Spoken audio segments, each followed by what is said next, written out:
Magandang tanghali! Kumusta po? Narito po ulit ang update natin para sa lagay ng ating panahon.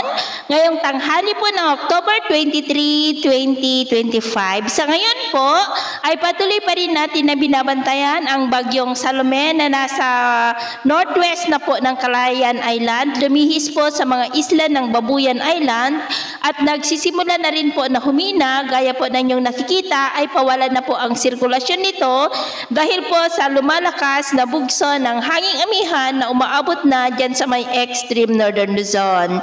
At maliban po sa amihan at bagyong Salome na nasa extreme northern Luzon ay easterlies naman ang umiiral sa mainland ng silangan ng Luzon at Visayas. At mayroon pa rin pong intertropical convergence zone na nag-i-extend dyan sa may Mindanao.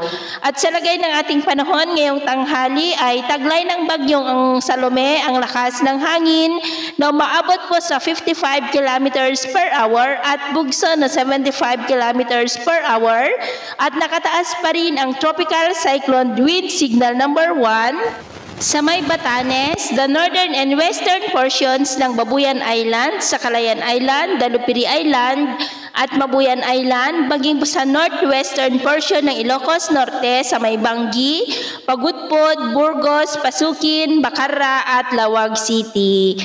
At sa nalalabing bahagi po ng ating bansa ay maayos naman ang panahon sa malaking bahagi maliban lamang sa tsansa ng maulap na kalangitan na minsan ay may mga mahihina hanggang sa katamtaman na mga pulo-pulo ng mga pag-uulan sa ilang bahagi po ng Quezon, Bicol Region, Romblon, Palawan, Panay Island, Negros, Sulu Archipelago, Zamboanga Peninsula, Northern Mindanao, Surigao del Norte, Davao at Sorsogon.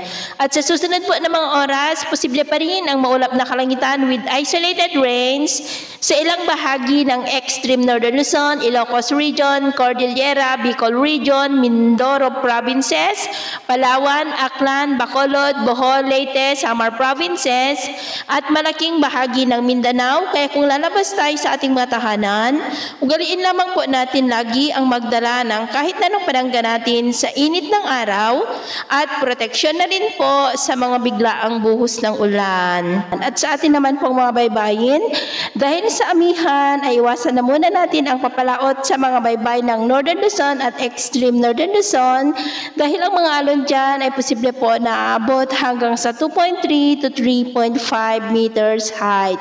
Kaya hanggat maaari ay iwasan na po muna natin ang papalaot dyan sa mga may kulay pula para po mas makaiwas sa mga sakunang pangkaragatan. So ito po ang latest update natin sa araw na ito. Ako po muli si James na nagsasabing sa kahit na pagsubok po na darating sa ating buhay, huwag na huwag po tayong mawawalan ng pag-asa. Thank you and God bless!